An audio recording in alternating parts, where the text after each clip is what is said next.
Good morning class, welcome in accountancy video.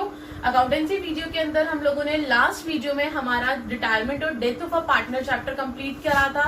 I hope कि आप लोगों को वो बहुत अच्छे से समझ में आ गया होगा। अब हम लोग हमारा नया चैप्टर वॉल्यूम फर्स्ट का स्टार्ट करने जा रहे हैं, जिसका नाम है डिसोल्यूशन ऑफ फर्म। यानी कि अगर आपकी फर्म खत्म हो जाए, खत्म इन द सेंस कि अगर आप उसे बंद करना चाहते हैं, डिसॉल्व करना चाहते हैं, तो उस टाइम पे आप लोग क्या क्या अपने फर्म के लिए अकाउंटिंग ट्रीटमेंट्स करेंगे, इस चैप्टर के अंदर हम वो पढ़ेंगे। हमने ये देखा कि अगर कोई पार्टनर आ रहा है तो हम लोग क्या करते हैं एडमिशन में, कुछ छोटे मोटे फंडामेंटल्स हम लोगों ने सबसे पहले देखे, गुडविल कैसे निकलती है हमने ये देखा। हमने ये देखा कि अगर कोई पार्टनर रिटायर हो रहा है, जा रहा है, तो हम लोग क्या अकाउंटिंग ट्रीटमेंट करेंगे। अगर कोई पार्टनर जो है वो उसकी डेथ हो जाती है साल के बीच में, जैसे रिटायरमेंट है, रिटायरमेंट में तो क्या होता है आपका, रिटायरमेंट में हम लोग फिक्स होता है, प्लान होता है कि हाँ भाई साल के स्टार्टिंग में या एंड में आपका जो पार्टनर है वो जा रहा है। लेकिन डेथ में क्या होता है, बीच में एकदम से डेथ हो गई, तो उस केस में क्या करोगे, उसका शेयर ऑफ प्रॉफिट अलग से निकालना पड़ता है। ये सारी चीजें हम लोगों ने अब तक हमारे अकाउंट्स में सीखी हैं। अब हम लोगों के पास एक सामने एक नया केस आ गया कि अगर आपको फर्म क्लोज करनी पड़ जाए, बंद करनी पड़ जाए, उस केस में आप लोग क्या करेंगे। सो क्लास 12 अब हम लोग हमारा नेक्स्ट चैप्टर उठाने जा रहे हैं, जिसका नाम है डिसोल्यूशन ऑफ फर्म। यानी कि अगर फर्म क्लोज हो जाए, फर्म को बंद करना पड़ जाए, तो उस केस में हम लोग क्या क्या करेंगे। उससे पहले हम लोग हमारी अकाउंटिंग ट्रीटमेंट सीखे, उससे पहले मैं आपको कुछ इस चैप्टर का बेसिक थ्योरी बताना चाहती हूँ, जो आप लोगों के एग्जाम में अब जो 20 मार्क्स के आप लोगों के क्वेश्चंस आते हैं 1 मार्क्स के, उसके अंदर आपकी थ्योरी आती है। आइए सबसे पहले dissolution of partnership. Dissolution of partnership यानी कि जो अब तक आप करते आए हैं, क्या क्या जो आप लोगों ने सीखा, जैसे कि change in profit sharing ratio, ठीक है।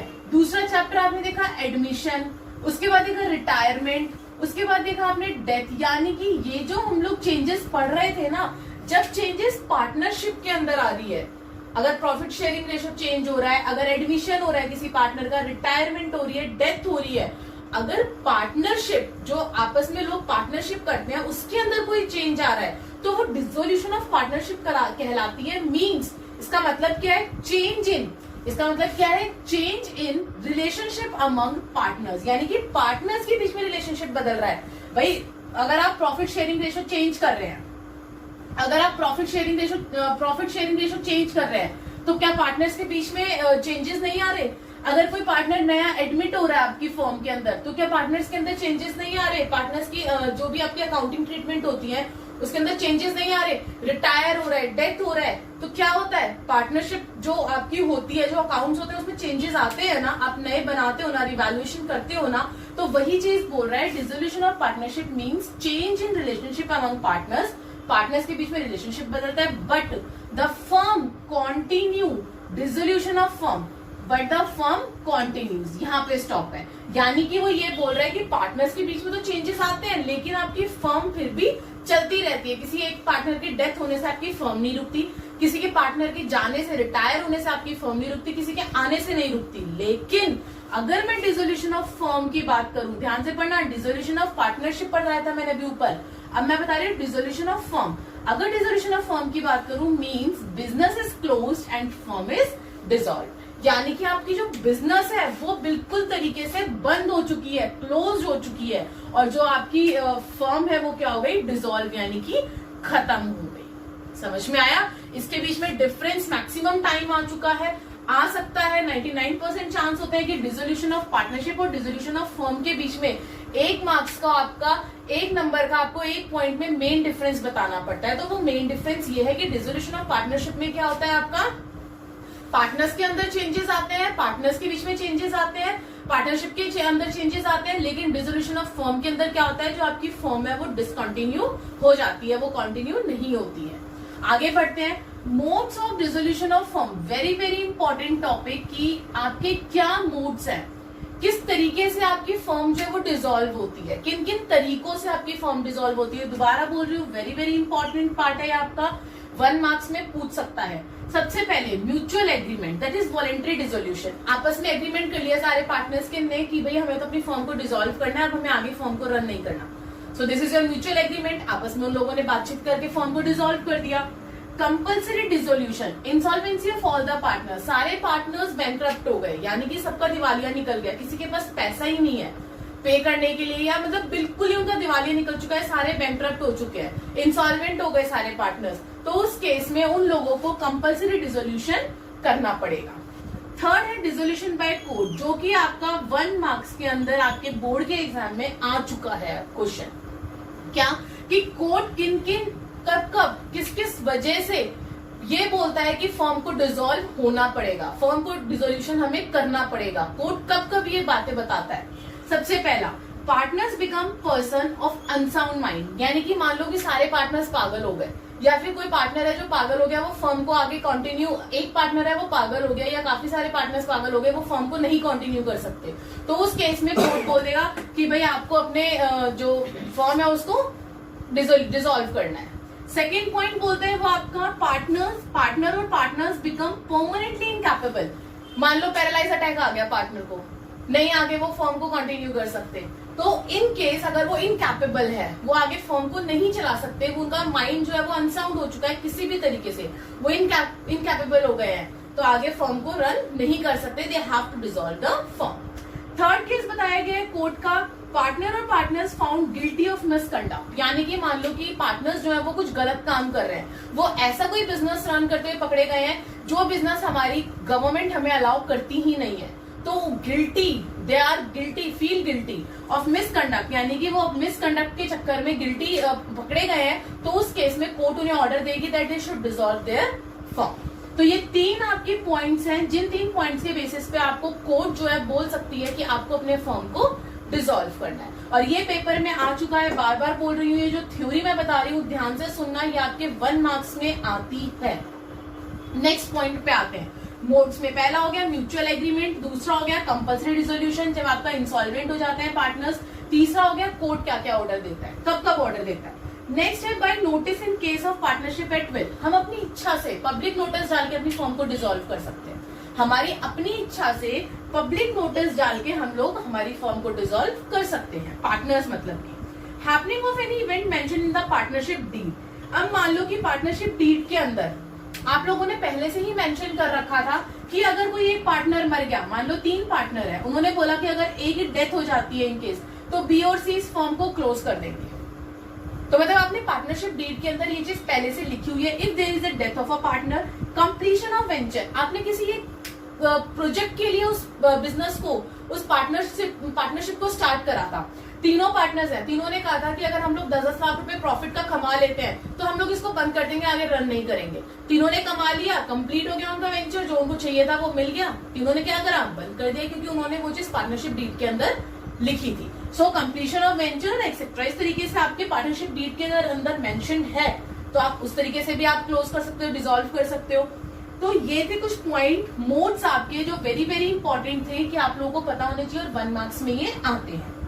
आगे बढ़ते हैं, सेक्शन 48 उसी की तरह दोबारा बोल रही हूं, वेरी वेरी इंपॉर्टेंट, कि section 48 of Indian partnership act 1932 के तहत आप लोग किस तरीके से अपने पैसों को लोगों को दोगे। जब आप फर्म बंद करोगे, फर्म को क्लोज करोगे, बहुत सारे क्रेडिटर्स आपके दरवाजे पे खड़े होंगे, बहुत सारी लाइबिलिटीज आपके सर पे होंगी, तो आप वो कैसे पेड करोगे, उसके लिए आपकी एक पूरी प्रॉपर जो होती है फॉर्मेट होती है। फॉर्मेट इन द सेंस कि आपके पास एक लाइन वाइज आपका सीरियल नंबर्स होते हैं कि पहले आपको किसको पे करना है, फिर आपको किसको पे करना है, उसके बाद में किसको पे करना है। ये नहीं कि आपकी मनमर्जी है कि चलो भाई पहले हम लोग लोन का पे कर देते हैं, उसके बाद हम लोग हमारा जो, मतलब आप लोग अपनी मर्जी से पे नहीं कर सकते हैं। इन शॉर्ट आपको इस सेक्शन 48 के तहत जो इसने रूल निकाला है हमारे इंडियन पार्टनरशिप एक्ट ने, उसी के अकॉर्डिंग चलना पड़ेगा। देखते हैं वो क्या क्या रूल है। आइए, सबसे पहले आप लोग सेटलमेंट ऑफ लॉसेस, अपने जितने भी लॉसेस हैं, जितने भी आपके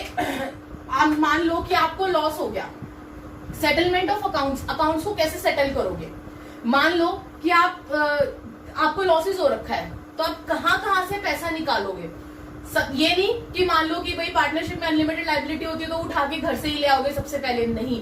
सबसे पहले आप अपना firstly paid out of profit, सबसे पहले आप कहां से निकालोगे अपना पैसा, प्रॉफिट में से निकालोगे। जो आपका प्रॉफिट आपके फर्म के अंदर, आपकी पार्टनरशिप फर्म के अंदर रखा हुआ है, उस आउट ऑफ प्रॉफिट में से सबसे पहले पैसा निकालोगे।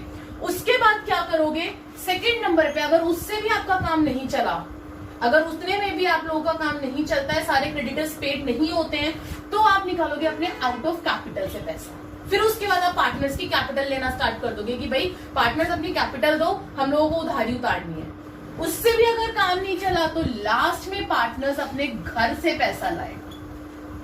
क्या करेगा, घर से। क्यों? क्योंकि पार्टनरशिप में क्या होता है, अनलिमिटेड लायबिलिटी होती है, और इसके अंदर क्या होता है आपका कि अगर आपके पास फर्म में पैसा खत्म हो जाता है तो आपको घर से पैसा लाना पड़ता है। तो लास्ट में वो पोजीशन आती है, पहले आप प्रॉफिट्स में से निकालते हो पैसा अपना लॉस कवर करने के लिए, फिर आप कैपिटल में से, और लास्ट में पार्टनर अपने घर से लाता है। ये मैं आपको सेक्शन 48 पढ़ा रही हूँ, दोबारा बता रही हूँ। आप अपनी मर्जी से पैसों को डिस्ट्रीब्यूट नहीं कर सकते, आप अपनी मर्जी से पैसों को नहीं बांट सकते हैं, नहीं दे सकते हैं।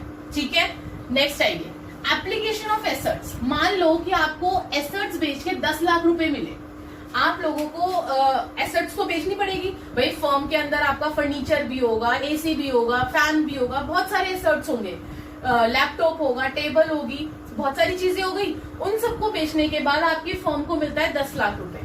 ठीक है, जो ये 10 लाख रुपए है ना, वो भी आप अपनी मर्जी से नहीं दे सकते कि चलो भाई पहले हम लोग एक काम करते हैं, पहले हमारे रिश्तेदारों को दे देते हैं जिनसे हम लोगों ने पैसा ले रखा है, बाद में हम लोग लोन का, पार्टनर्स के लोन का उतार देते हैं, पहले हम लोग हमारी कैपिटल बांट लेते हैं, बाद में देखेंगे उधारी। ऐसा नहीं कर सकते आप। उसके लिए भी आपके पास एक सीरियल है जो आपका सेक्शन 48 के अंदर, इंडियन पार्टनरशिप एक्ट के अंदर डाला गया है। उसी सीरियल से आपको चलना पड़ेगा। क्या सीरियल है, देखते हैं। सबसे पहले रियलाइजेशन एक्सपेंसेस, यानी कि जो आपके रियलाइजेशन के एक्सपेंसेस हैं, जो खर्चे हैं, पहले उनको पूरा करना पड़ेगा इन एसेट्स को बेचने से जो आपके पास पैसा है उससे। उसके बाद आउटसाइड लायबिलिटी, जो आपके घर के, आपके फर्म के बाहर लोग खड़े हैं, आउटसाइड लायबिलिटी यानी कि जो फर्म के बाहर लोग खड़े हैं, जो सिक्योर्ड है, जैसे कि बैंक लोन हो गया आपका, जो सिक्योर्ड आउटसाइड लायबिलिटी है, उनको पेड करोगे आप।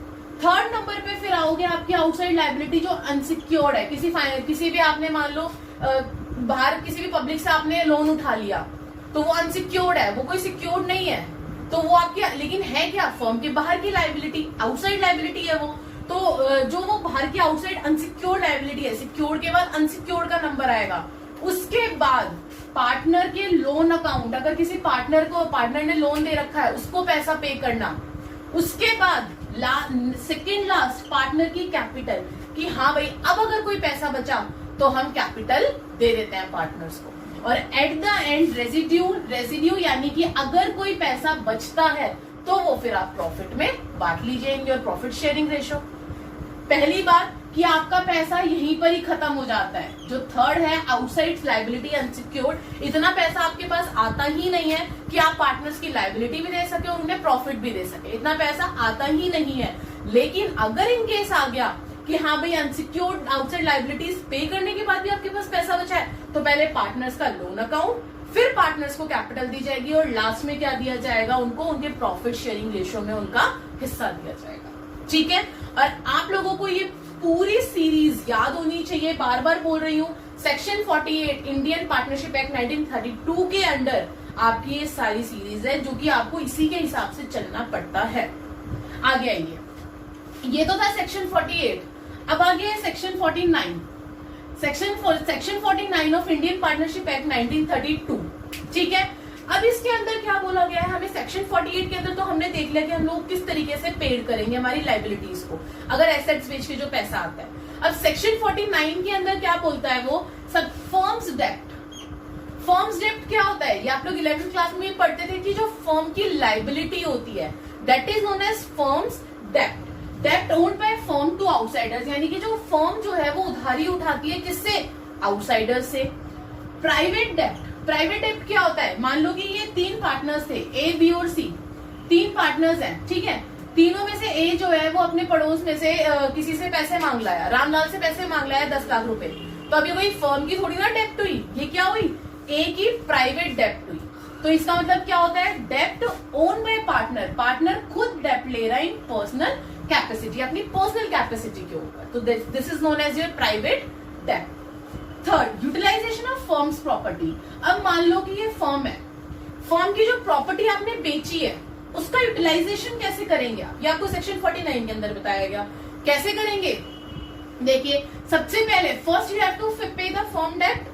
ऑब्वियस सी बात है भाई, फर्म का पैसा है, पहले आप फर्म की लायबिलिटी पे करोगे, उसके बाद अगर पैसा बचा तो पार्टनर रहेगा भाई मुझे भी दे दो, मैं भी अपनी जो मेरी प्राइवेट डेप्ट है उसको पे कर देता हूं। तो अगर फर्म की प्रॉपर्टी आप बेच रहे हो तो पहले फर्म का डेप्ट पे करोगे और उसके बाद में प्राइवेट डेप्ट। और नेक्स्ट बोल रहे utilization of partnership property, partners property यानी कि मान लो ये एक ए का घर है, ए का घर है ये, अगर उसका घर बेचना पड़ गया, अगर उसका घर बेचना पड़ गया तो उस केस में क्या होगा, ए बोलेगा रुक जाओ भाई पहले मुझे मेरा प्राइवेट डेप्ट तो पे करने दो, उसके बाद में तुम फर्म का ले लेना जितना तुम्हें बेचना है।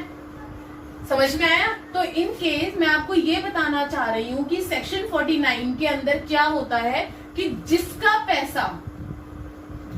पैसा होता है पहले वो अपना डेप्ट पे करता है, पहले वो अपना डेप्ट पे करता है, उसके बाद वो दूसरा डेप्ट पे करता है। चाहे वो फर्म हो, अगर फर्म की प्रॉपर्टी है तो फर्म पहले अपना करेगी फिर पार्टनर का करेगी, और अगर पार्टनर की प्रॉपर्टी है तो पहले पार्टनर अपना पे करेगा और फिर उसके बाद फर्म पे करेगी। आई होप कि आपको ये कंसेप्ट क्लियर हुआ होगा। अब इसके आगे हम लोग चलते हैं हमारे अकाउंटिंग ट्रीटमेंट पे। अगर समझ में नहीं आया वीडियो को दोबारा देखिए, दोबारा बोल रही हूँ 1 मार्क्स के लिए ये पूरा थ्योरी का जो मैंने आपको यहाँ पे समझाया है 10 मिनट का बहुत इंपॉर्टेंट है। 1 मार्क्स में से इसमें से क्वेश्चन जरूर आएगा। अब हम लोग हमारा अकाउंटिंग ट्रीटमेंट देखते हैं चैप्टर का। यस क्लास, अभी हम लोगों ने हमारा एक थ्योरी का कंसेप्ट देखा पूरे डिसोल्यूशन ऑफ फर्म का। बार बार रिपीट कर रही हूँ, प्लीज उसको बहुत ध्यान से समझिएगा, उस पूरे थ्योरी पार्ट को आपके 1 मार्क्स में उसमें से जरूर आएगा ही आएगा आपका। अब हम लोग आगे बढ़ते हैं हमारे डिसोल्यूशन ऑफ फर्म के अकाउंटिंग ट्रीटमेंट पे क्लास। डिसोल्यूशन ऑफ फर्म में ना आपके 2 तरीके से क्वेश्चन आते हैं, या तो वो आपको अकाउंट्स बनाने के लिए दे देगा, लेजर्स दे देगा बनाने के लिए, या फिर वो आपको जर्नल एंट्रीज दे देगा। और मैक्सिमम आपके पेपर में जर्नल एंट्रीज के ज्यादा वो है कि आप लोगों के पेपर में जो बोर्ड के एग्जाम्स में जर्नल एंट्री मैक्सिमम आती है as compare to ledger. Ledger भी आता है और जर्नल एंट्रीज भी। सो पहले हम लोग हमारे वीडियोस के अंदर पहले हम लोग लेजर देखेंगे सारे कि कौन कौन से लेजर हमें प्रिपेयर करने पड़ते हैं in the dissolution of the firm. उसके बाद हम लोग हमारा जर्नल एंट्री देखेंगे। आइए class, accounting treatment. In this chapter we have to prepare the following ledgers. हमें 4 लेजर्स बनाने पड़ते हैं। वो कौन कौन से लेजर्स हैं देखते हैं। सबसे पहला है रियलाइजेशन अकाउंट, हमें रियलाइज करनी होती है। अब तक हम लोग कौन सा अकाउंट बना रहे थे, रिवैल्यूएशन। अब तक हम लोग कौन सा अकाउंट बना रहे थे, रिवैल्यूएशन अकाउंट बना रहे थे। यानी एडमिशन हो, चाहे आपका रिटायरमेंट हो, चाहे आपका डेथ हो, तीनों के अंदर हम लोगों ने कौन सा अकाउंट बनाया था, रिवैल्यूएशन अकाउंट बनाया था। लेकिन इस बार आपको रिवैल्यू नहीं करनी है अपनी एसेट्स को, मतलब आपकी एसेट्स की और लायबिलिटीज की वैल्यू को रिवैल्यू नहीं करना है, वैल्यूज को रिवैल्यू नहीं करना है। इस बार क्या करना है, रियलाइज करना है। इस बार आपको सोल्ड करनी है, बेचनी है और अपनी लायबिलिटीज को खत्म करना है। क्यों? क्योंकि आप अपनी फर्म को ही खत्म कर रहे हैं। तो सबसे पहला अकाउंट बनता है इसके अंदर रियलाइजेशन अकाउंट। दूसरा बनता है partners capital account. Partners capital account तो हम लोग हमारा एडमिशन, रिटायरमेंट, डेथ सब में बनाते थे, और इसके अंदर भी आपका क्या बनेगा, पार्टनर्स कैपिटल अकाउंट। थर्ड बनेगा हमारा पार्टनर्स लोन अकाउंट, लेकिन ओनली इन स्पेसिफिक केसेस। जो लोन अकाउंट होता है ना, वो जरूरी नहीं है कि हर बार लोन अकाउंट हो आपका बैलेंस शीट के अंदर, तो इसीलिए बहुत कम स्पेसिफिक केसेस होते हैं जिन केसेस के अंदर हम लोगों को लोन अकाउंट बनाना पड़ता है। लास्ट है आपका कैश और बैंक अकाउंट। क्लास इस बार बैलेंस शीट नहीं बनती, हमें आगे फॉलो नहीं करना है, हमें आगे नेक्स्ट फाइनेंशियल ईयर को फॉलो अप नहीं करना है। इस बार हम लोगों को सब कुछ क्लोज करना है। तो सब कुछ क्लोज करने के लिए हम लोगों को कैश और बैंक अकाउंट बनाना पड़ता है। क्लास कैश और बैंक अकाउंट क्या होता है आपका, बैलेंस शीट या आप लोग 11th क्लास में बनाते थे, याद आ रहा है? कैश और बैंक अकाउंट हम लोग 11th क्लास में बनाते थे, वही वाला कैश और बैंक अकाउंट है, रिसिप्ट्स एंड पेमेंट्स वाला। अब इसके अंदर आप लोगों को एक चीज होनी चाहिए कि हमेशा इसके अंदर भी आपका जो डेबिट और क्रेडिट साइड होगी ना, वो बैलेंस्ड होगी। हमेशा दोनों साइड बैलेंस, जैसे बैलेंस शीट में आपकी दोनों साइड बैलेंस जाती है ना, उसी तरीके से कैश और बैंक अकाउंट के अंदर भी आपकी दोनों साइड्स हमेशा इक्वल आएंगी। चाहे आप, अगर आपकी दोनों साइड्स इक्वल नहीं आ रही तो इट मींस आपने कहीं ना कहीं गलत करा है क्वेश्चन को।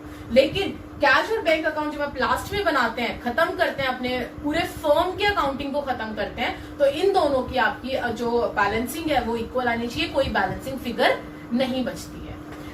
सो आइए क्लास, अब हम लोग हमारा पहला जो अकाउंट है रियलाइजेशन अकाउंट, रिवैल्यूएशन तो आप लोग बहुत इजीली बना लेते थे कि आपकी जो वैल्यू चेंज हुई वो हम लोगों ने डाल दी। अब रियलाइजेशन अकाउंट हम लोग कैसे बनाते हैं, मैं पहले उसका फॉर्मेट बता रही हूँ, फिर उसके बाद हम लोग एक क्वेश्चन के थ्रू भी इसको अच्छे से समझेंगे। आइए, format of realization account same, particulars rupees, इधर आपका आ गया डेबिट, इधर आ गया आपका क्रेडिट। पहला स्टेप नंबर 1, ध्यान से देखिएगा, टू सन्ड्री एसेट्स, यानी कि जो भी हमारी एसेट्स होती हैं वो हमारे स्टेप नंबर 1 में हम लोग हमारे यहाँ पे सारा रियलाइजेशन में उतारते हैं। स्टेप नंबर 1 में मैं अंडरलाइन करते जा रही हूँ, डिवाइड करते जा रही हूँ, लेकिन आप लोगों को डिवाइड नहीं करना है, आपकी एक्सप्लेनेशन के लिए डिवाइड कर रही हूँ। लेकिन कौन सी एसेट्स नहीं आती, all assets except cash and bank balance. क्यों? क्योंकि वो आपका कैश एंड बैंक अकाउंट में जाएगा। फिक्टिशियस एसेट्स यहाँ कभी शो नहीं करते हम लोग। Debit balance of partners capital account और debit balance of partners current account, ये कहाँ जाएगा? पार्टनर्स के कैपिटल और करंट अकाउंट में जाएगा, वो यहाँ रियलाइजेशन में क्यों आएगा? और next, loan to any partner, अगर किसी भी पार्टनर का लोन है तो वो भी आपका यहाँ पे नहीं आता है। जो बैलेंस शीट में हमारी एसेट साइड्स होती है वो सारी एज इट इज यहाँ आती है, लेकिन एक्सेप्ट ऑल दीज एसेट्स।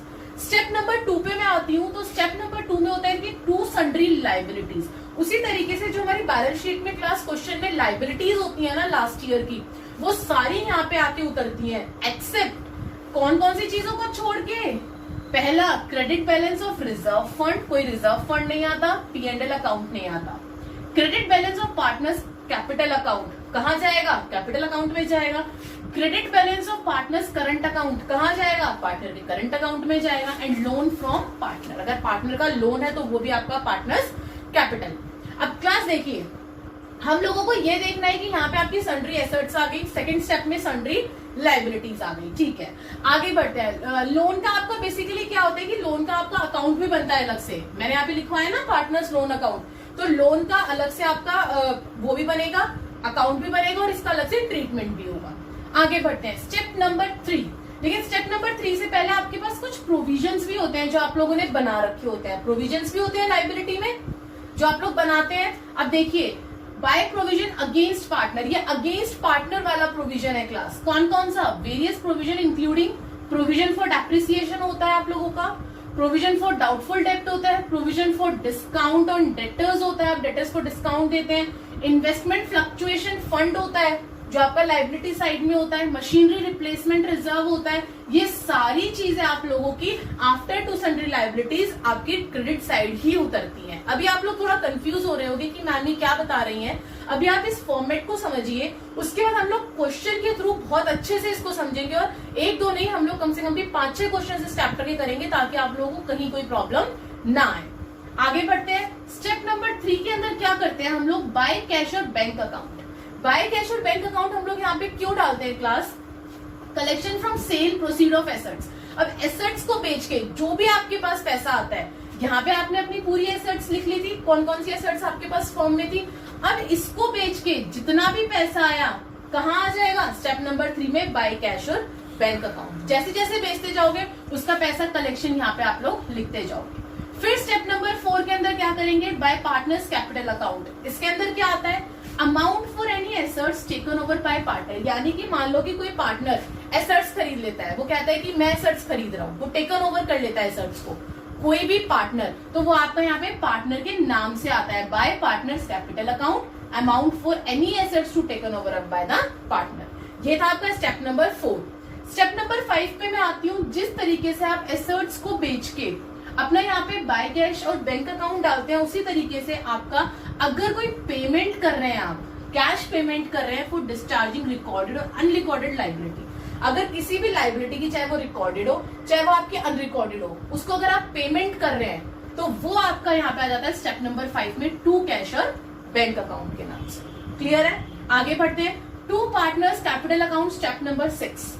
वही सेम चीज की कोई भी लाइबिलिटी अगर कोई पार्टनर ले जाता है तो उस पार्टनर के नाम से, जैसे ए है तो 2A's कैपिटल अकाउंट, तो वो उसके पार्टनर के नाम से आ जाएगा।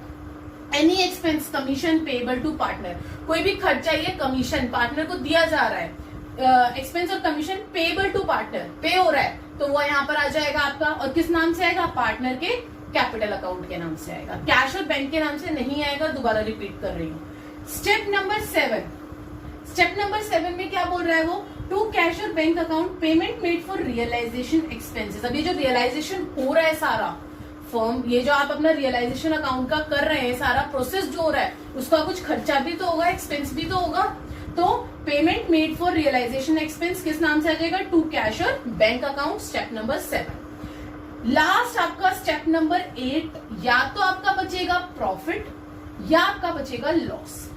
अगर प्रॉफिट बचता है तो डेबिट साइड, अगर लॉस बचता है तो क्रेडिट साइड। ये 8 स्टेप मैंने आपको अभी इस फॉर्मेट के अंदर बताए हैं। अभी आपको कंफ्यूज होने की जरूरत नहीं है। अभी सिर्फ इतना याद रखो कि इस फॉर्मेट के अंदर हम लोगों ने 8 स्टेप उठाए हैं। उन 8 स्टेप के अंदर हम लोगों ने एसेट्स को डाला, इधर हम लोगों ने लाइबिलिटीज को ट्रांसफर करा, बट कुछ एसेट्स और लाइबिलिटी है जो नहीं आती, प्रोविजंस को यहाँ पे डाला। उसके बाद नेक्स्ट स्टेप पे हम लोगों ने क्या करा, जो एसेट्स बिकी उसका पैसा हम लोगों ने यहाँ पे लिखा कैश और बैंक में। अगर कोई एसेट्स पार्टनर ले गया स्टेप नंबर 4 के अंदर, तो हमने उसके पार्टनर के अकाउंट में डाल दिया। स्टेप नंबर 5 में जो हमने लाइबिलिटीज दी हैं, चाहे वो रिकॉर्डेड हो चाहे वो अनरिकॉर्डेड हो, उनको लिखा। स्टेप नंबर 6 के अंदर अगर कोई पार्टनर लाइबिलिटी को टेकन ओवर कर लेता है तो पार्टनर कैपिटल अकाउंट के नाम से। अगर कोई एक्सपेंस और कमीशन पेबल टू पार्टनर्स होता है वो आ जाएगा पार्टनर्स कैपिटल के नाम से। स्टेप नंबर 7 टू कैश और बैंक, अगर कोई रियलाइजेशन एक्सपेंस की पेमेंट होती है तो वो आ जाती है। और लास्ट स्टेप नंबर 8 में हमारा क्या आ जाता है, प्रॉफिट और लॉस। अगर प्रॉफिट आ रहा है तो डेबिट, लॉस हो रहा है तो क्रेडिट। घबराओ मत, अभी हम लोग क्वेश्चन उठाएंगे इसका, ताकि आपको क्वेश्चन के हिसाब से और अच्छे से ये फॉर्मेट समझ में आ जाएगा। आइए यस क्लास, अभी हम लोगों ने फॉर्मेट पढ़ा, बार बार बोल रही हूँ डोंट बी कंफ्यूज, उसमें कंफ्यूज होने की जरूरत नहीं है। अभी हम क्वेश्चन करेंगे, उससे आपको अच्छे से क्लैरिटी हो जाएगी। आइए देखिए क्लास, अब मैं कुछ एक इंपॉर्टेंट नोट लाई हूँ आप लोगों के लिए, जो आप लोगों को पता होना चाहिए। वो इंपॉर्टेंट नोट क्या है, flowing are outside liabilities. Class outside liability क्या होती है, आउटसाइड लाइबिलिटी होती है कि मान लो फर्म है, फर्म के दरवाजे पे बहुत सारे लोग खड़े हैं।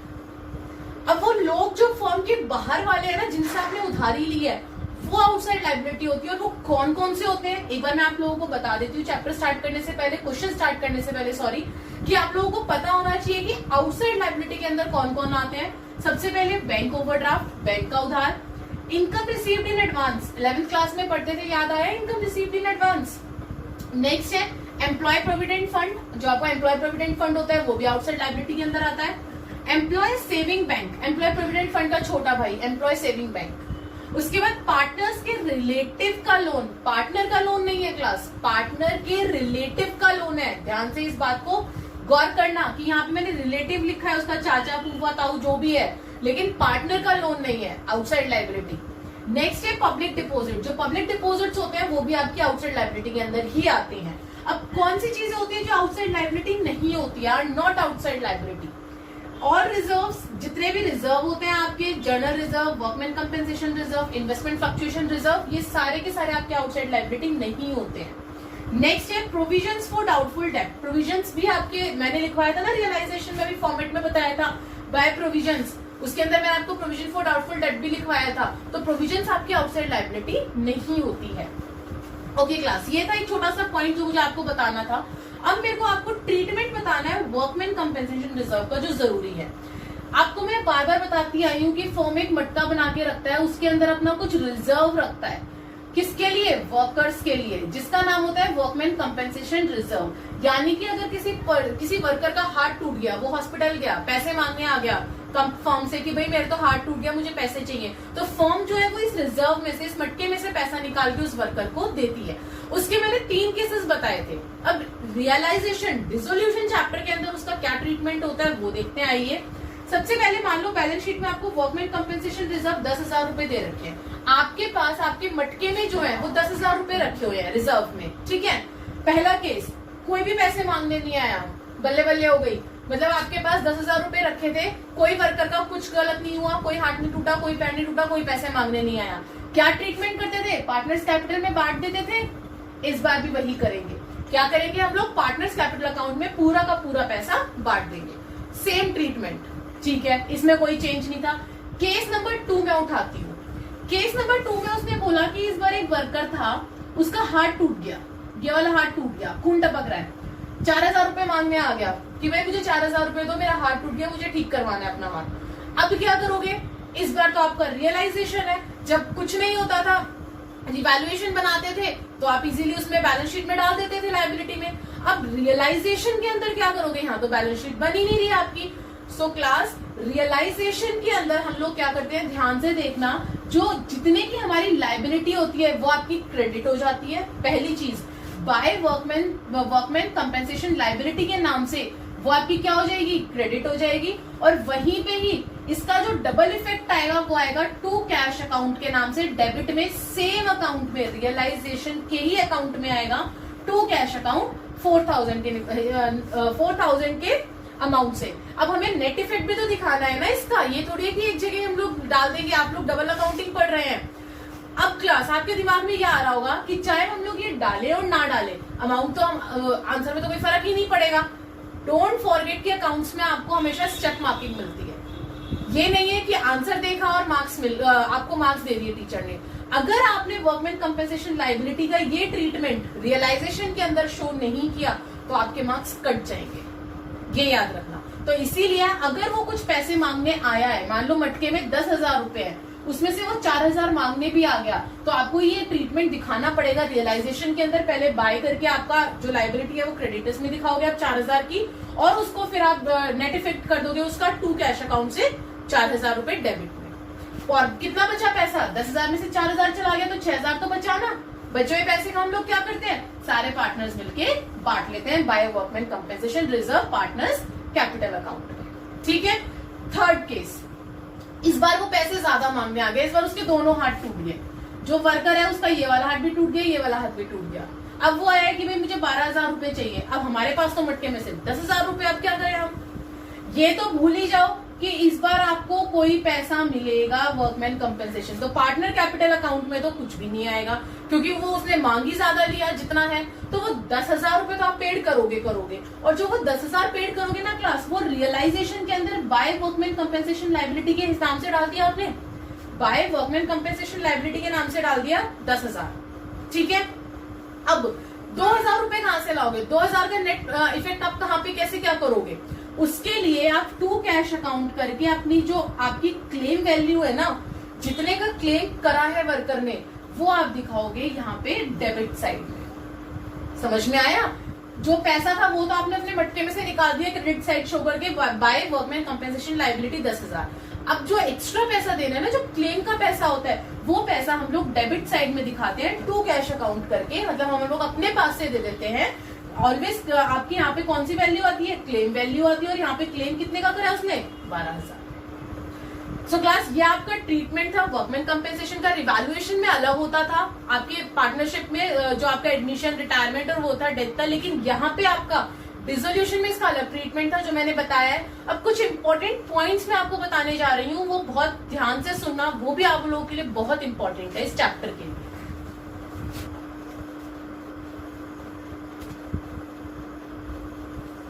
यस क्लास, अब कुछ रिमेम्बर पॉइंट्स मैं आप लोगों को बता रही हूँ कि हाँ भाई, ये चैप्टर के अंदर कुछ पॉइंट्स ऐसे होते हैं जो आप लोग भूल जाते हैं, नहीं पढ़ते हैं। तो एक बार मैं आपको ये पढ़ के बता रही हूँ, कुछ इसकी हिंदी बता रही हूँ, ताकि आप लोगों को पता हो कि चैप्टर स्टार्ट करने से पहले आप लोगों को क्या क्या छोटी छोटी चीजें हैं जो पता होनी चाहिए। आज ये क्लास रिमेम्बर पॉइंट्स है ये आपके। पहला पॉइंट बोल रहा है, at the time of dissolution के टाइम पे फर्म के balances of accounts given in the balance sheet, जो बैलेंस शीट के अंदर गिवन होते हैं, are shown in realization account, या तो वो रियलाइजेशन अकाउंट के अंदर आते हैं, या वो पार्टनर लोन अकाउंट के अंदर आते हैं, या पार्टनर्स कैपिटल, या फिर कैश और बैंक अकाउंट। यही चीज मैंने स्टार्टिंग में बताई थी कि आपके 4 अकाउंट्स बनते हैं इसके अंदर, 4 लेजर्स बनते हैं, वो चारों लेजर्स आपके यहाँ पे पॉइंट्स में आ गए।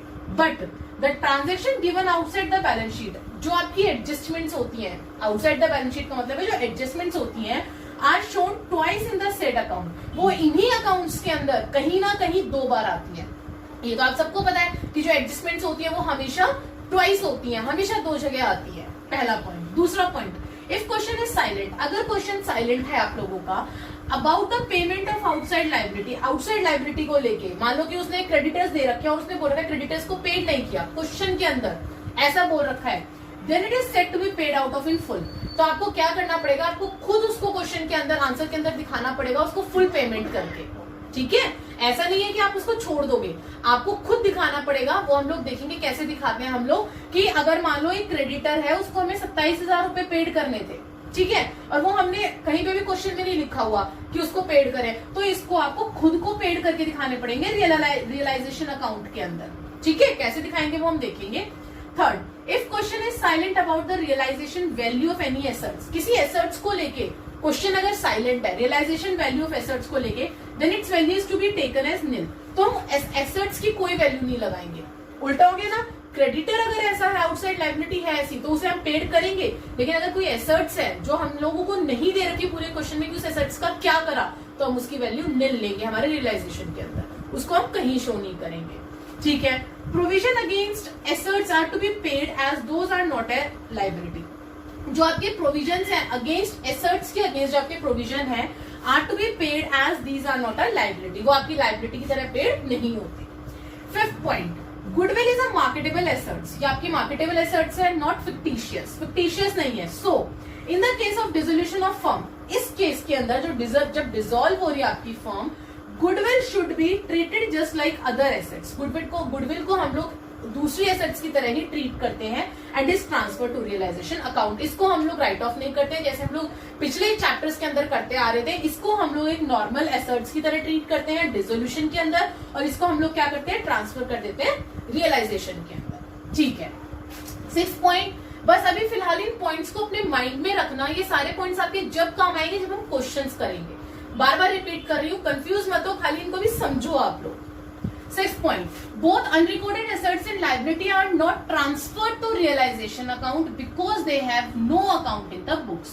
अगर मान लो कोई भी unrecorded assets या liability है जो आपकी बैलेंस शीट के अंदर नहीं थी, वो अनरिकॉर्डेड है, तो उसका हम लोग क्या करते हैं, नॉट ट्रांसफर्ड, वो आपकी ट्रांसफर्ड नहीं होती है किसके अंदर, रियलाइजेशन अकाउंट के अंदर। क्यों? क्योंकि उसका कोई अकाउंट ही नहीं था आपकी बुक्स के अंदर, ठीक है।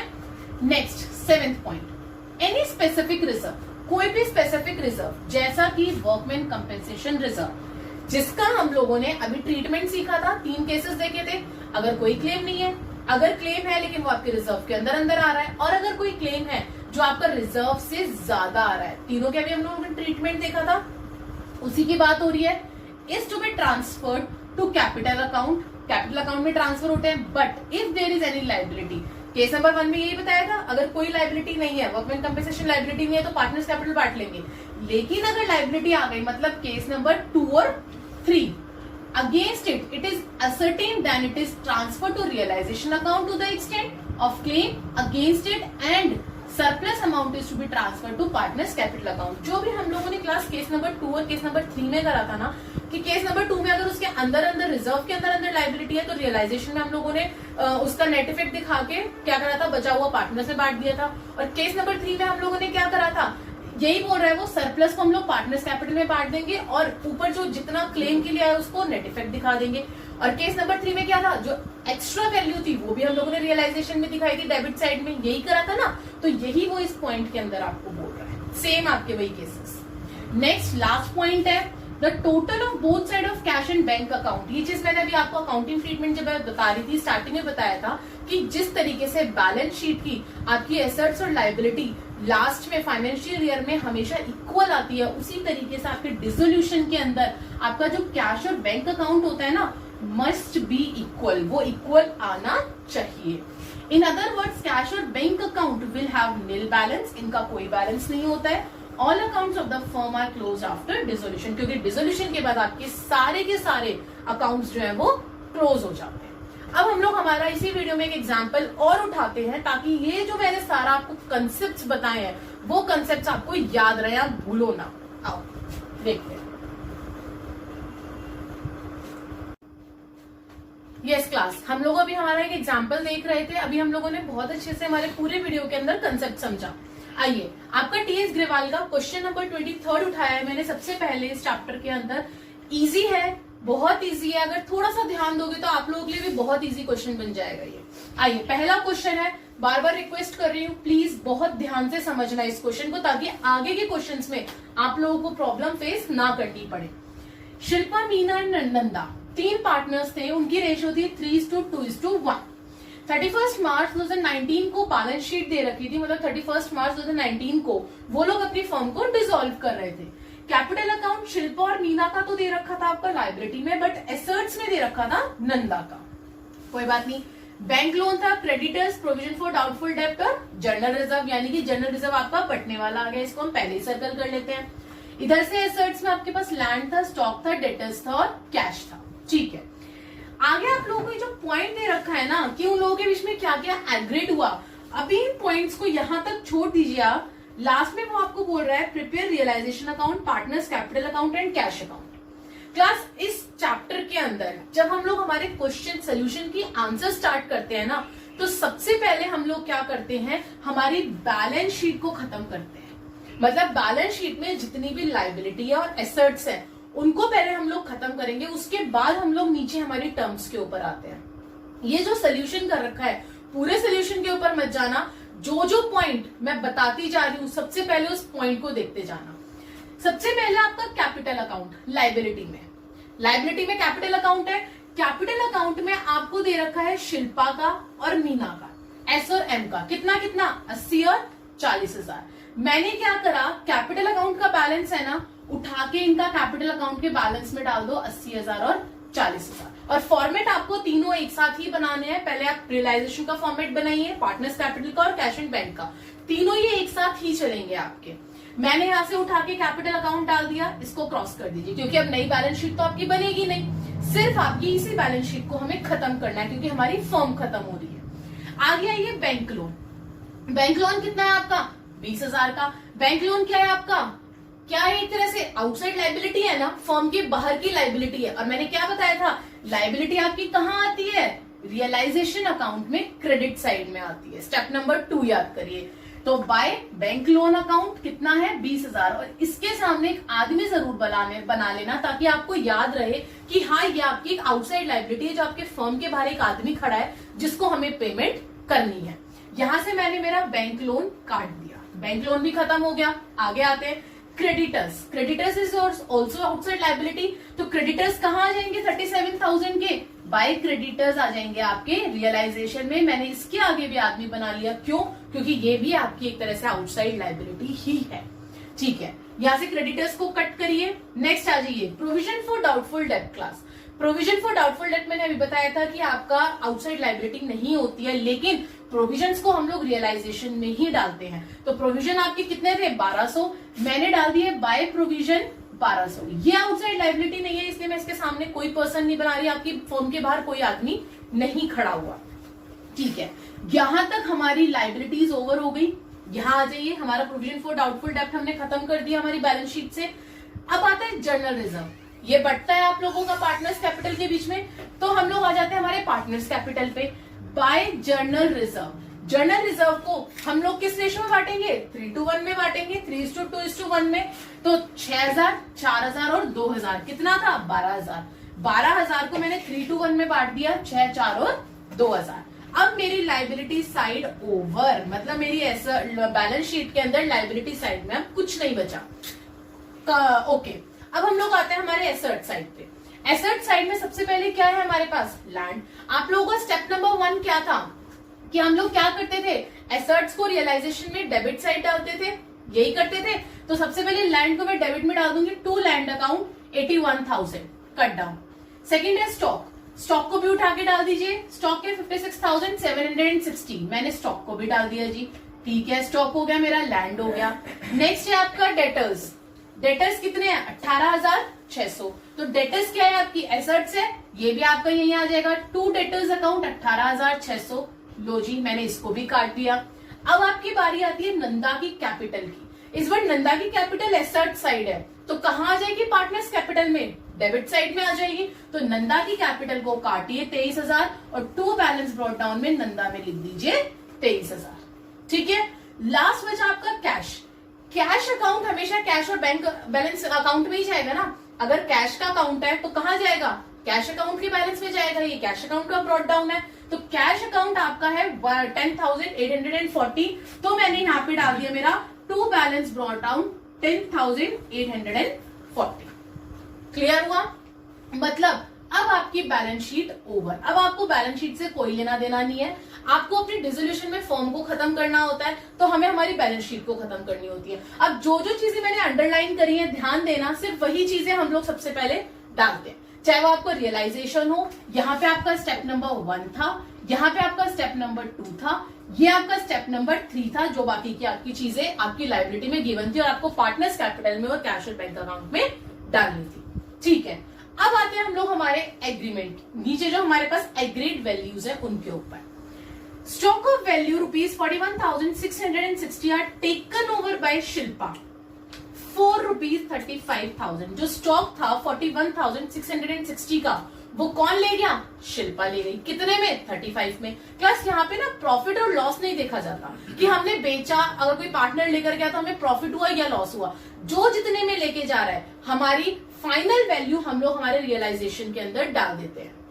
कौन लेकर गया? शिल्पा लेके गई। कितने में लेके गई? 35,000 में लेके गई। और जब कोई एसेट्स लेके जाता है पार्टनर, याद करिए मैंने फॉर्मेट करवाया था, नहीं तो वीडियो को बैक करके दोबारा चेक करिए। जब कोई पार्टनर आपका एसेट्स लेके जाता है तो हम क्रेडिट साइड में डालते हैं बाय पार्टनर्स कैपिटल अकाउंट के नाम से। यही करते हैं। हमने क्या करा? By Shilpa's capital account. Shilpa लेके गई थी, Shilpa's capital account, assets taken over मैंने ब्रैकेट में लिख दिया। और कितने में लेके गई? 35,000 में। 35,000 में लेके गई ना, वो लिख दिया मैंने 35,000। ठीक है, आगे बढ़ते हैं। And she agree to discharge bank loan. और उसने कहा कि भाई मैं ही बैंक लोन भी पेड कर दूंगी। उसी ने बोला कि भाई मैं एग्री करती हूँ कि मैं बैंक लोन जो है वो पेड कर दूंगी। तो ये बैंक लोन जो है, बैंक वाला आदमी खुश। इसके पैसे किसने दे दिए? शिल्पा ने। तो to Shilpa's capital account liability taken over. किसने ले ली लायबिलिटी? शिल्पा ने 20,000।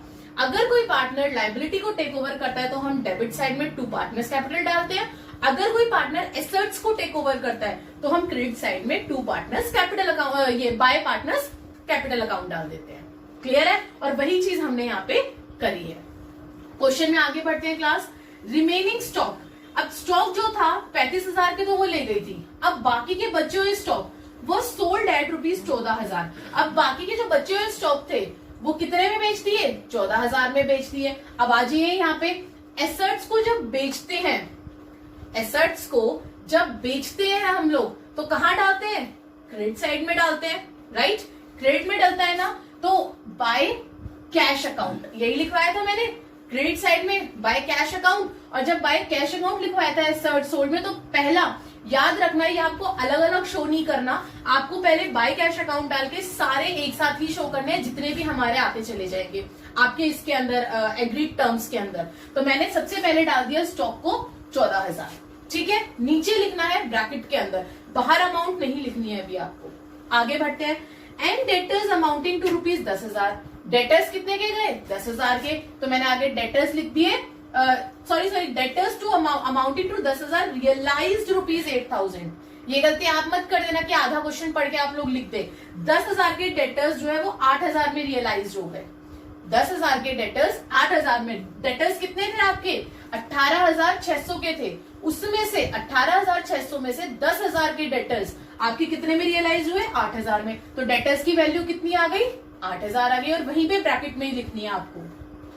Land is sold for ₹1,10,000। जो लैंड है वो 1,10,000 में बिकी, तो यहाँ पे लैंड में लिख दीजिए 1,10,000। आगे बढ़िए।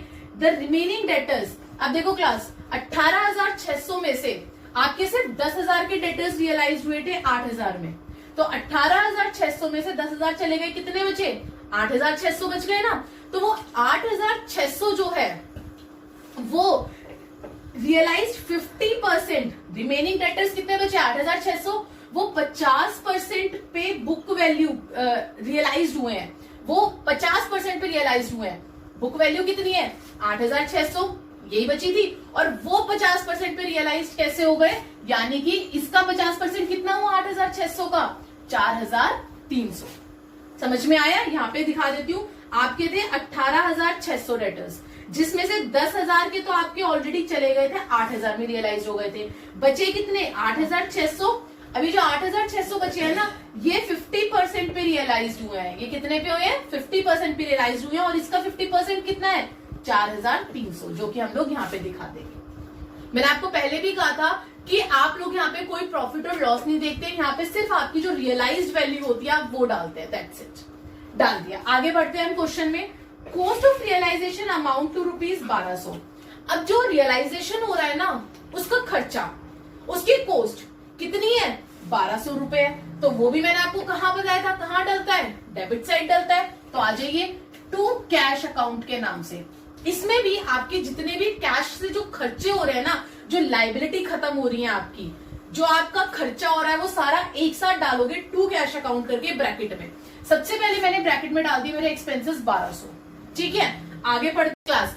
सो जो हमारा सॉरी क्लास, ये टाइपराइटर नहीं है आपका, ये लैपटॉप था क्वेश्चन में। जो लैपटॉप है कि आपकी एक टेबल है, टेबल की आपको ड्रॉर में लैपटॉप मिला, ठीक है, और आप लोगों को पता भी नहीं था, वो आप लोगों ने रिकॉर्ड भी नहीं कर रखा था, वो टाइपराइटर नहीं लैपटॉप था आपका।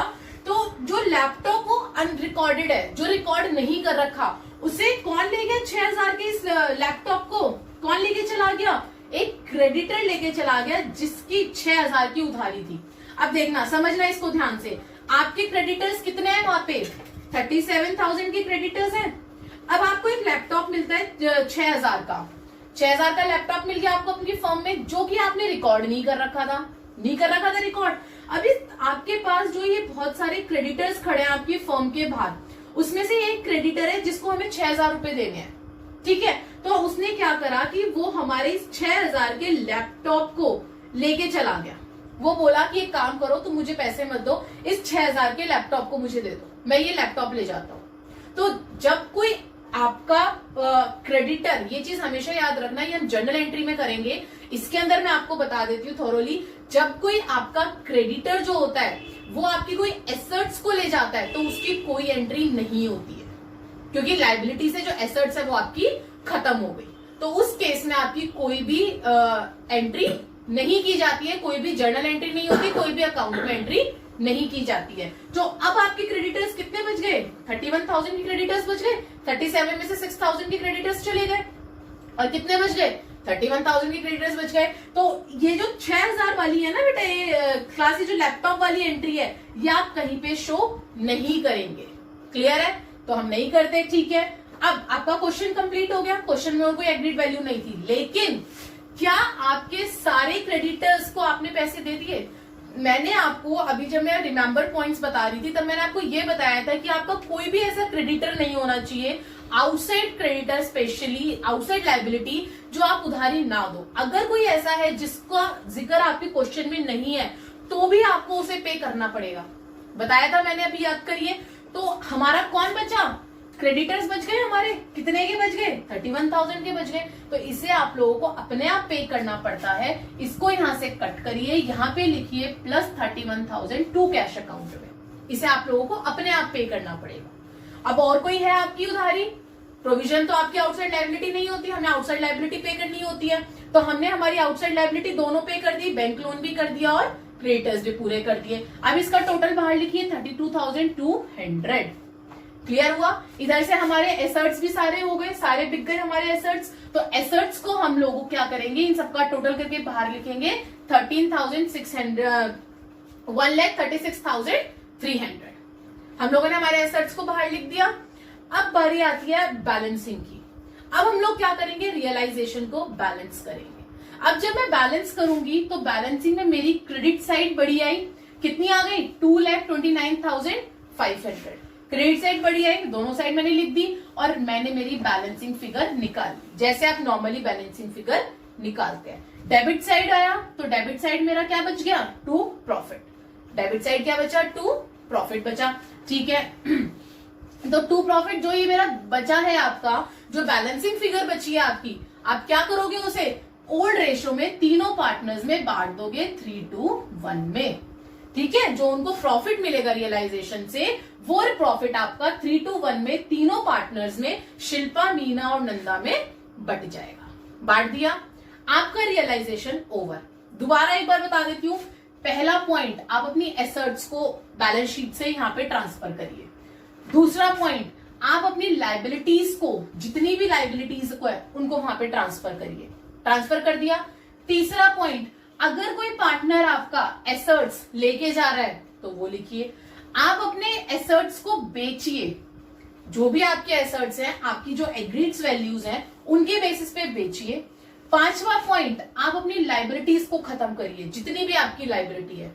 छठा पॉइंट आपका, कोई भी लाइबिलिटी अगर कोई पार्टनर टेक ओवर कर रहा है, कोई भी लाइबिलिटी अगर कोई पार्टनर टेक ओवर कर रहा है तो वो डाल दीजिए। और लास्ट आपका 7th पॉइंट, प्रॉफिट आता है तो प्रॉफिट, लॉस आता है तो लॉस डाल दीजिए।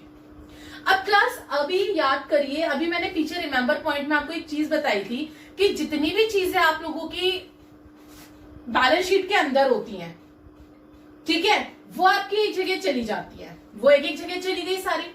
लेकिन जितनी भी वैल्यूज आपकी एग्रीड वैल्यूज बैलेंस शीट के बाहर होती है, पॉइंट याद करिए, अभी मैंने पीछे पॉइंट बताया था, पहला ही पॉइंट बताया था मैंने कि जितनी भी आपकी वैल्यूज बैलेंस शीट के बाहर होती है वो सारी दो जगह आती हैं, उनका दो जगह ट्रीटमेंट होता है। इन तीनों अकाउंट्स के अंदर वो दो जगह आती हैं, उनका हमें अपना पूरा इफेक्ट दिखाना है।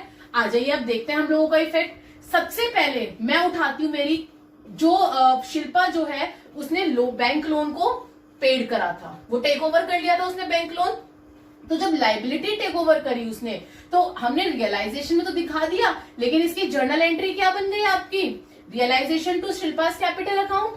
तो अब ये कहा जाएगा, शिल्पा के कैपिटल अकाउंट में चला जाएगा। और किस नाम से जाएगा, रियलाइजेशन के नाम से। तो बाय रियलाइजेशन शिल्पा में डाल दिए मैंने 20,000 रुपए।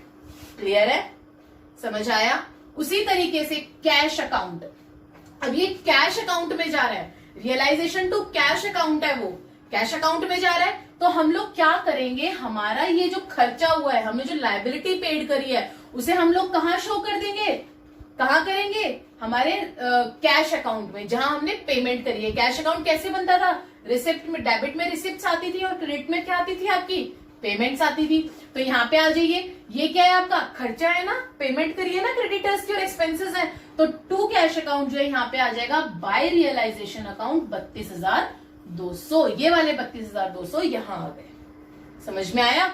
प्रॉफिट, प्रॉफिट हम लोग कहाँ देते हैं, सारे पार्टनर्स को, उनके पार्टनर्स कैपिटल अकाउंट में। तो प्रॉफिट को डाल दीजिए उनके पार्टनर्स कैपिटल अकाउंट में। By realization profit 10,470, 6,980, 3,490। क्लियर हुआ, हमारी हो गई ये वाली side complete, debit side. Credit side पे आ जाओ। क्रेडिट साइड के अंदर जो बैलेंस शीट के बाहर की वैल्यूज थी वो शिल्पास कैपिटल अकाउंट से स्टार्ट हो रही थी, यहीं से हो रही थी, ठीक है। अब हम लोग इस पे आ जाते हैं। जिस तरीके से हम लोगों ने यहाँ पे हमारी जर्नल एंट्री बना के अपने अमाउंट्स को ट्रांसफर किया, उसी तरीके से क्रेडिट साइड में भी हम लोग जर्नल एंट्री बना के हमारी ट्रांसफर कर देंगे वैल्यूज। शिल्पा ने पेड करे हैं, शिल्पा ने एसेट्स को, सॉरी इस बार पेड नहीं करा, शिल्पा ने क्या करा है, एसेट्स को टेक ओवर करा है। एसेट्स वो लेके जा रही है ना, क्या लेके जा रही है, 35,000 के स्टॉक लेके जा रही है। तो डाल दीजिए टू रियलाइजेशन अकाउंट शिल्पा में 35,000, ये वाले 35,000 आपके यहाँ गए। बाय शिल्पास कैपिटल अकाउंट था, टू रियलाइजेशन। रियलाइजेशन इस बार क्या बन रहा था, Shilpa's capital account to realization बन रहा था, जर्नल एंट्री ये बन रही थी इस बार आपकी। तो इस बार क्या हो जाएगा, टू रियलाइजेशन अकाउंट आ जाएगा आपका। क्लियर हुआ, कितने से, 35,000 से, ठीक है।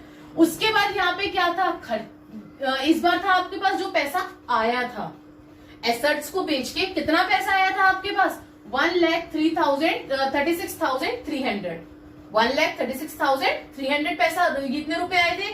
तो कहाँ गया था, कैश अकाउंट में। तो कहाँ चला जाएगा वो आपका, कैश अकाउंट में ट्रांसफर हो जाएगा टू रियलाइजेशन 1,36,300। क्लियर हुआ, हमारी डेबिट साइड कंप्लीट, हमारी क्रेडिट साइड कंप्लीट, डन। अब हम लोग आते हैं हमारे पार्टनर्स कैपिटल पे। क्या करना है, अब खाली बैलेंस करना है। दोनों साइड को मैं बैलेंस करूंगी, मेरा शिल्पा का, मीना का और नंदा का मैंने टोटल कर दिए तीनों के। अब जो शिल्पा और मीना है ना क्लास, उनका तो आया मेरी क्रेडिट साइड बड़ी, लेकिन नंदा की आई मेरी डेबिट साइड बड़ी 23,000, और इधर आपके पास कितने थे, कम थे पैसे। तो जब हम लोग बैलेंसिंग फिगर निकालते हैं ना, तो बैलेंसिंग फिगर में हम लोग इस बार कैपिटल अकाउंट नहीं वो कैरेट डाउन नहीं डालते हैं। डोंट फॉरगेट, अब आप लोग अपनी फर्म को खत्म कर रहे हो, और जब खत्म करते हैं तो टू कैश अकाउंट, हमें कैश अकाउंट में ट्रांसफर करने हैं उनके पैसों को। और अगर डेबिट में बचता है तो इट मींस पार्टनर अपना पैसा घर ले जा रहा है, इतना पैसा उसके पास बच गया और वो अपना पैसा घर ले जा रहा है। लेकिन अगर क्रेडिट में बैलेंसिंग फिगर बच गई क्लास, तो इसका मतलब वो घर से पैसा लेकर आ रहा है। अब नंदा क्या कर रही है, घर से पैसा ला रही है, क्योंकि इसकी बैलेंसिंग फिगर कहाँ बची थी, क्रेडिट में बची थी। और वहीं पे अगर मैं बात करूं शिल्पा की और मीना की, तो उनकी कहाँ बची थी, डेबिट में बची थी। तो इसका मतलब वो इतने रुपए अपने घर पे लेके जाएंगे दोनों, शिल्पा और मीना। क्लियर है? इनकी बैलेंसिंग फिगर को अब मैं क्या करूंगी, कैश अकाउंट में ट्रांसफर कर दूंगी इनकी कैपिटल। क्यों? क्योंकि कैपिटल अकाउंट में था, कैपिटल अकाउंट से आपका कैश में जाएगा, कैश में आ गया जी, ठीक है। कितना कितना अमाउंट आ जाएगा, 81,470 और 50,980। शिल्पा का शिल्पा के में डाल दिया by Shilpa's capital account, Meena का मीना में डाल दिया बाय मीनास कैपिटल अकाउंट। उसी तरीके से नंदा का कहाँ आ जाएगा, रिसिप्ट में। क्यों? क्योंकि नंदा घर से ला रही है, वो फर्म को दे रही है, तो फर्म को तो रिसीव हो रहा है ना। यहाँ पे मैंने स्पेशली लिखा है रिसिप्ट और पेमेंट आप लोगों के लिए। तो क्या कर रही है नंदा, नंदा क्या कर रही है, फर्म को दे रही है, फर्म रिसीव कर रही है। तो टू नंदास कैपिटल 17,510। अब आप लोग क्या करेंगे, दोनों साइड को अगर बैलेंस करेंगे ना, तो दोनों साइड आपकी इक्वल आएगी। क्लास आई होप कि आप लोगों को ये क्वेश्चन समझ में आया होगा, और ये बहुत जरूरी है। अगर नहीं आया, दोबारा वीडियो को चलाओ और इस क्वेश्चन को देखो। अब मैं एक ना आप लोगों के लिए एक इजी स्टेप बता देती हूँ। ये तो था पूरा प्रॉपर फॉर्मेट से मैंने जो आप लोगों को बताया। अब मैं आप लोगों को एक छोटा सा इजी सा फॉर्मेट सा बता देती हूँ। वो क्या, एक चीज हमेशा याद रखना, जिन बच्चों के दिमाग में प्रॉपर फॉर्मेट नहीं बैठा, वो ये चीज भी कर सकते हैं कि जहां जहां आप लोग कैश अकाउंट देखे ना, अपोजिट साइड डाल दीजिए, उठा के अपोजिट साइड डाल दीजिए कैश अकाउंट में। जहां आप लोग पार्टनर्स कैपिटल अकाउंट देखे रियलाइजेशन में, उठा के पार्टनर्स कैपिटल में अपोजिट साइड डाल दीजिए। क्लास रियलाइजेशन डिसोल्यूशन के अंदर सारा अपोजिट का खेल है। जिन बच्चों को थोड़ा कम समझ में आता है उन लोगों के लिए बता दूं, जो तुक्केबाजी ज्यादा करते हैं, कुछ नहीं करना, लाइबिलिटी को आपको अपोजिट साइड में रियलाइजेशन में डालना है, एसेट्स को अपोजिट साइड में रियलाइजेशन में डाल दिया। उसके बाद जो जो बिकता जा रहा है एसेट्स, अपोजिट साइड डाल दीजिए। यानी कि आपने पहले कहां उतारे थे, डेबिट में उतारे थे ना एसेट्स, इनको उठा के उतार दीजिए क्रेडिट साइड में बेचने के लिए। और लाइबिलिटी को जब पेड करते हैं तो अपोजिट साइड में, रियलाइजेशन में ही अपोजिट साइड में डाल दीजिए। हो गया? यहां से पहले अपोजिट रियलाइजेशन में, रियलाइजेशन में अपोजिट साइड डाल दिया। अब जो नीचे आपकी वैल्यूज आप लोगों ने पेड करी है और आप लोगों को मिली है, उनको भी फिर अपोजिट साइड डाल दीजिए। कैसे? कैश वाले को कैश अकाउंट में अपोजिट, और पार्टनर्स कैपिटल वालों को पार्टनर्स कैपिटल में अपोजिट। यही तो किया है मैंने, यही किया है ना। सो क्लास मैंने आपको दोनों तरीके बता दिए हैं कि किस तरीके से हम लोग अपोजिट करके भी इस क्वेश्चन को कर सकते हैं, और किस तरीके से आप डायरेक्ट, कि आपकी जो बैलेंस शीट में अमाउंट है वो तो सिर्फ एक ही बार जाएगी, या तो रियलाइजेशन में, या पार्टनर्स कैपिटल में, या कैश और बैंक में, और जो आपके नीचे एग्रीड वैल्यूज होती है वो हमेशा दो जगह जाती है। क्लियर हुआ? अब क्लास हम लोग आगे नेक्स्ट वीडियो में हमारे और क्वेश्चंस भी उठाएंगे, और वो बहुत इंपॉर्टेंट क्वेश्चंस उठाएंगे।